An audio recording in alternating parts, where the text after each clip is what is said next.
Mənim gözəl balacam, söz verdin 5 alacam. Oğlan isə tərsinə, hazır değildi dərsinə.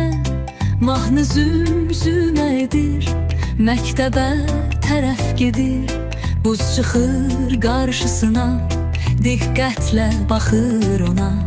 Yoldan çıxarır maraq, çıxır buz üstə qoçaq. Sürüşür birdən birə, dəyir üz üstə yerə. Əl gəzdirir üzünə, söyləyir öz-özünə. Qorxdum əzilər başım, korlanar yaraşığım. Tutur buza gözlərin, deyir ürək sözlərin. Sən nə yaman sana buz, adam yıxan sana buz. Az qalıb ömrün sənin, yaz gələr artar gəmin. Əriyib suya dönərsən, axıb çaya gedərsən.